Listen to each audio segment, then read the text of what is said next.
Hi, welcome back. Another YouTube video. This is my first official video, and I don't really count last week's video because that's an introduction sort of video. So I didn't actually discuss any topics then, so I'm not really classing that as an official video. I'm classing this as my first official one, and for my first official video, I put a lot of thought into it. Was what I want to do it on, and I decided to settle on the topic of euthanasia because I think it's something that's a fairly open and shut case. Whether or not you're for euthanasia or against, everyone's got an opinion on it. It's a subject of quite a bit of controversy and stuff as well, even though everyone's got their stern opinion on that sort of thing. And it's a pretty open and shut case. You're either for it or you're against it. So yeah, I'm going to talk about that as my first topic. And well, I personally, I'm totally for 100%. I am for euthanasia, and my reasons being is for people with terminal illnesses and stuff who are very sick. They're not going to get better. There's not going to be a cure magically created within the next couple of months or so. They're not going to miraculously be healed overnight. These terminal illnesses, they're not going to go away. They're not going to get better. There's people are basically are going to die, and they're basically just waiting to die.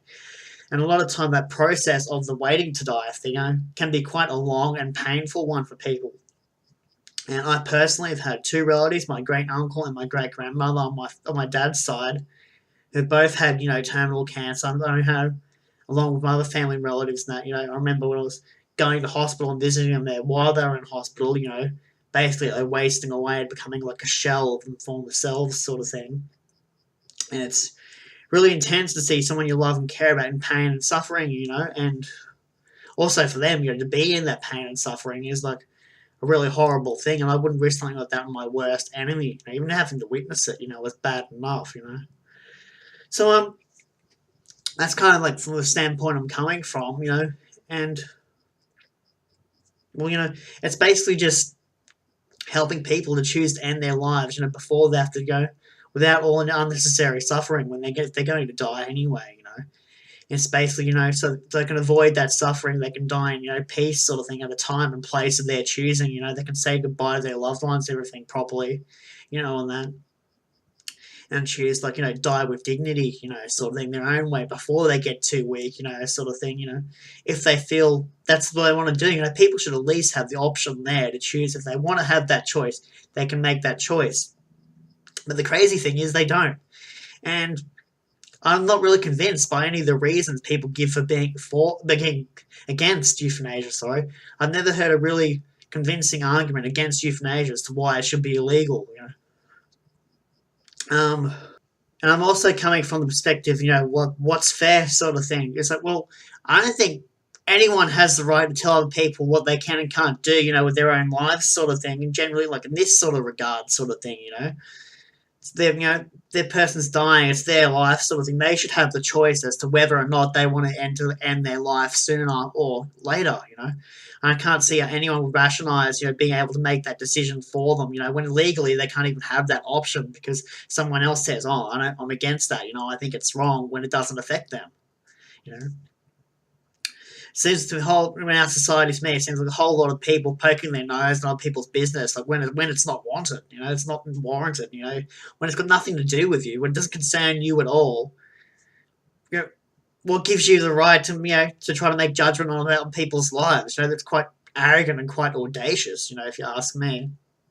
And yeah, I'm talking here primarily though in terms of suicide for terminal illness, sort of euthanasia, in regards to like suicide and like the other one that's come up, for people who are suicidal, want to commit suicide, should they have the option of not going to the hospital and having volunteering to have themselves get an injection and put down, sort of thing, to have the suicide done by like a doctor, like it's a proper professional way, as opposed to slitting their own wrists in the bathtub, sort of thing. But I don't know, I'm very ambivalent about that. I have very mixed feelings about that sort of thing, because I said in my first video, I'm studying got a diploma of counselling. I study psychology and stuff in my spare time. I do get a bit into that through my courses and that. So having coming from the psychology sort of background, social services sort of thing, I can kind of see as well, that how that can cause quite a lot of difficulties with some people, as because I firmly believe that most people's problems and their trials and tribulations and stuff they go through in life can be overcome.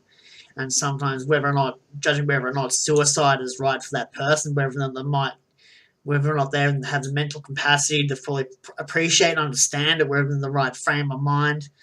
Um, and basically, yeah, there's a whole lot of range of factors that can come into play into that, which make it very complex and very messy.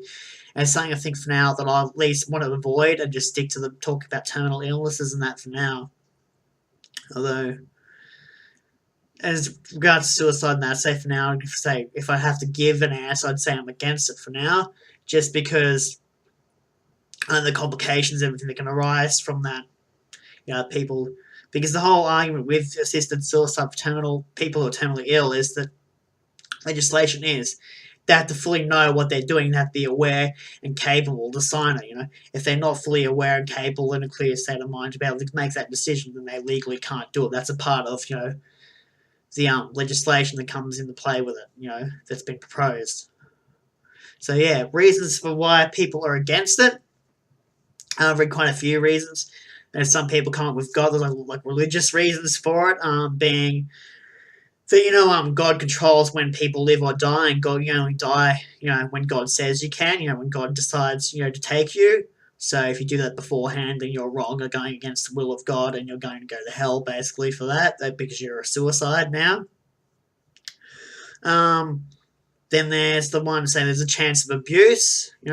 People can be done away with, given euthanized when they haven't given proper permission to, or their families have made the decision for them because they just want to do it for their own convenience, sort of things. They don't want to care for them anymore, and that, so then they can go get them euthanized.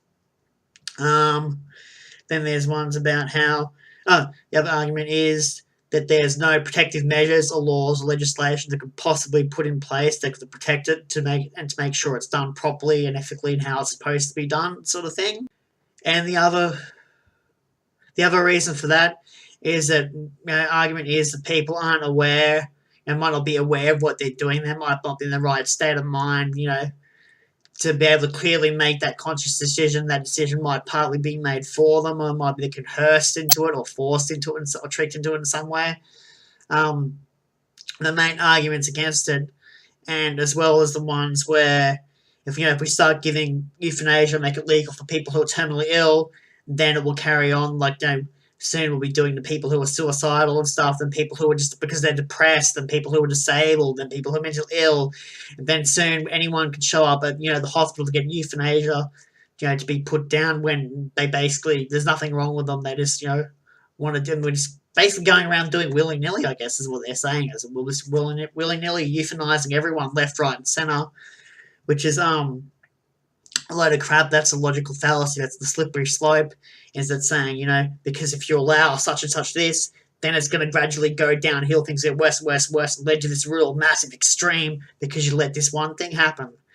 That's that story logically doesn't make much sense because you're not bringing into consideration a lot of possible other factors that can be involved in that. You're just saying it's just going to happen like this way, which is not necessarily the case. And another thing I wanted to mention was that euthanasia has been made legal in the Netherlands. It's been legal there since 2002, and it's working very well there. And I looked up some information on that online by Google search, and you'll find lots of news stories and lots of stuff on there. But there's a lot of negative stuff there because it sounds like it's a horrible thing that's working really badly there. It's like being really abused and stuff. They've taken it to massive extremes. But when you look at it, looking deep into it, and you read more about stuff from that, I spent a good couple of hours reading about this, is that there's a lot of scare tactics and twisted facts and that being used from both media in the UK and the United States, who are two countries that are pretty dead set against, allowing euthanasia being legalized. So that started to make more sense then while those media sources were presenting it as being such a horrible thing.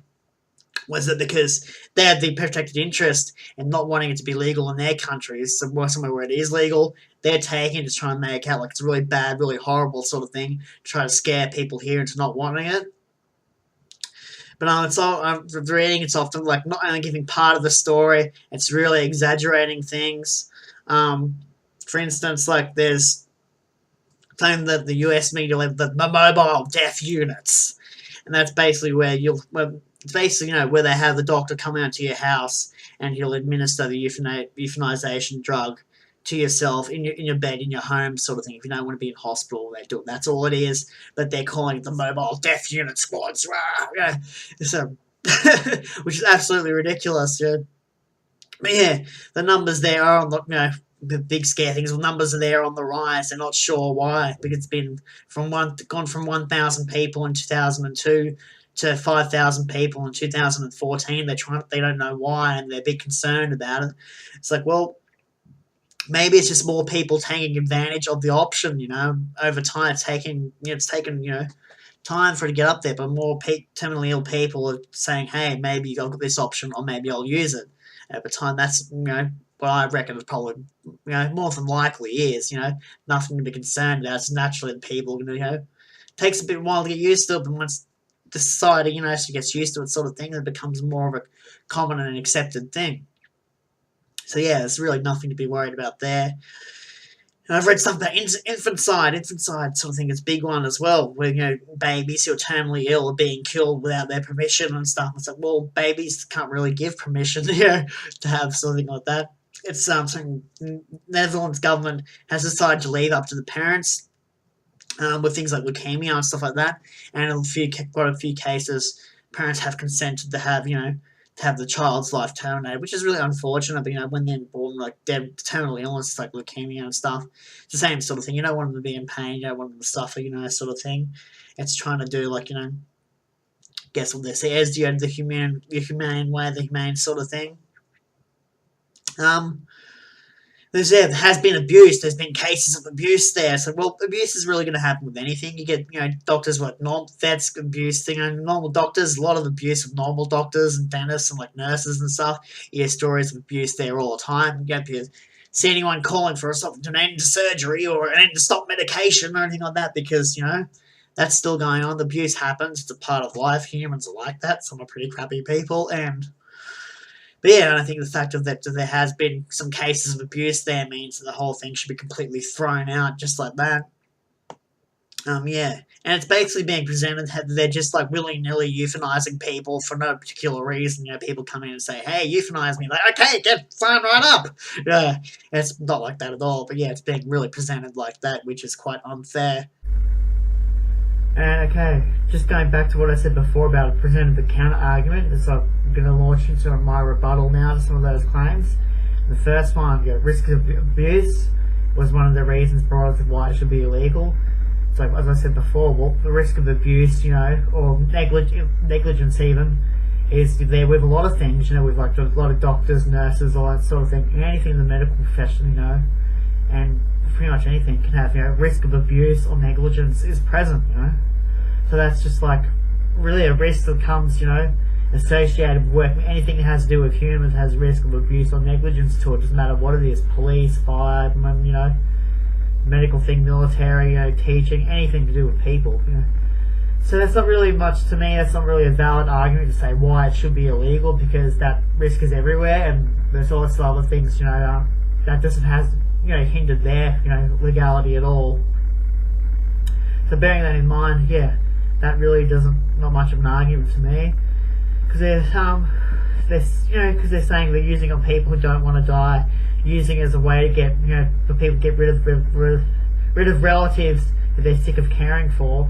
Well, that's a pretty cold, callous way to look at things. You're just presenting it to be like that, which I think for a lot of people be quite offensive to have someone say that they only want to approve of their relatives' decision to be euthanized because they want to get rid of them. I think it's more to do this with they're sick of seeing their relatives suffer, in pain and stuff necessarily, when they would prefer them to go in peace, and want their pain and suffering to end, as anyone would. So yeah, that's people using people don't want to die. Well, it's set up to be for people who are terminally ill, so who are going to die, and people who can give, provide consent and they know what's going on. They make the decision themselves legally. to actually say, yes, this is what I want to happen. I want this. I know the risk. I know what's involved and stuff. I can make this decision, with a clear mind, sort of thing.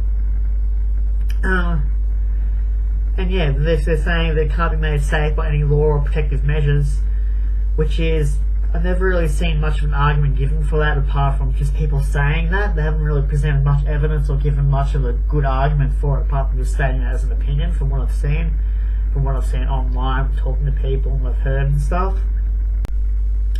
And in regards to the law, that it can't be made safe by law, or there can't be any, appropriate protective measures put in place that guarantee the safety of people, and there's not going to be abuse and stuff. It's like, yeah, okay, I will grant that. Doesn't matter what laws and stuff you bring into place, there's always going to be some sort of abuse or negligence at hand. That's a given. But it can be made, at least 95% safe and stuff. Things are done properly the vast majority of the time. By bringing in the proper laws for the legislation, you bring in your policy and procedures for how things are done and everything with staff and that, and the process that's backed up by the law, it reinforces that in your ethical practice with staff and everything. Then you have your training and your education thing that comes in to help enforce the policy and procedures and the law, to have people taught how things go and how you do things and how they run, how the operations run down the program when they're doing it. And you see a lot of these things and all sorts of social service things, just normal businesses and everything, organisations, they all have laws and stuff and policies and procedures. Police, for example, teachers and stuff. Social services is the area of work I'm getting into, youth work and everything. So, residential services and everything. They always have the law for things and have their policies and procedures to back that up, which are both legal and ethical stuff, to help things run smoothly, have their way of doing things and that, so people know how it's done. And with that, you greatly reduce the risk of negligence and abuse happening down on the field, which, and history has shown, it does work quite well when it's enforced properly and you have proper supervision and everything for it. But yeah, that's what it needs, and if it has that, then it'll work very well, as it's doing in the Netherlands at the moment, despite all the hoo-ha of everything going on there. And the last thing I wanted to get into was the vast majority of people who I've seen who are against euthanasia are people who are usually religious people of faith. And I know not everyone who's against it is religious, but in my experience, a lot of people I've come across have been people of faith who are against it. So I'm just going to go into that and address that a little bit. First, I respect people's religious beliefs and everything. You have the right to believe whatever you want, what you think is moral, what you think is immoral, whatever, that's perfectly your decision, that's fine, I respect that, but the respect is a two-way street. You've got to respect other people as well. And you've got to respect the fact that not everyone shares your religious views. Some people belong to another religion, there's a lot of religions in the world, or some people aren't religious. So how can you sit there and say that, your religious beliefs, that you have a right to enforce your religious beliefs onto other people, that you have, that their lives should be affected by what your religious and spiritual beliefs are, which is absolute garbage. It's one of the big things about religion that annoys me, is that people feel they have this self-righteous, like this right or a duty, so to speak, to enforce their religious beliefs on other people, because it's what they think is wrong or right. You're going to go to, perfect example in this case being, if you have euthanasia, assisted suicide, you're dying before God takes you, and that's wrong, and therefore He's going to send you to hell, and you're going to burn for all eternity. Okay, fine, fair enough. You want to believe that, that's fine, but not everyone believes in God and hell and stuff like that. And for me, I don't know, to me it seems like He's a pretty sadistic God to someone who wants someone to suffer, through pain and agony and stuff, just so, even for some sort of, spiritual experience of coming close to Jesus or something. Because I know, the whole pain and suffering of the crucifixion that Christ endured on the cross and that, it's supposed to be a big thing for Christians, pain and suffering is coming close to Jesus sort of thing. But, yeah, when people are dying, I don't think they don't want, especially, I saw there's some religious people as well who want to take advantage of euthanasia, which is perfectly fine, that's their decision. I I just don't get the thing at all how people feel that they have a right to enforce their religious beliefs on other people, so it affects their lives. Like, well, for example, it doesn't affect you. If someone else has euthanasia, it doesn't affect you. It's none of your business. It's got absolutely nothing to do with you whatsoever. So, why are you making it your business and your problem when it's not? Keep your nose out of people's business, That's one of the big things that annoys me about people in this day and age. Everyone's got their nose in each other's business. Everyone wants to know what everyone's doing. Everyone's got to control everyone else. Shut the fuck up and leave people alone, for Christ's sake. They're not doing anything wrong. They're not hurting anyone, No one's being negatively affected by this in the process, Yes, their family and that are upset, but hey, they're going to die anyway, so they're going to die anyway. They want to do it sooner. They want to do it without the pain and suffering. I don't really see why they should be able to have that option if they want it, regardless of the religious beliefs and stuff anyway. So yeah, that's my rant on euthanasia. And next week I'll be coming back and I'll be ranting and raving about another topic. I don't know what it is yet. But it'll be something along a social issue of some sort, so check back in to see that when that does come around. So yeah, see you later.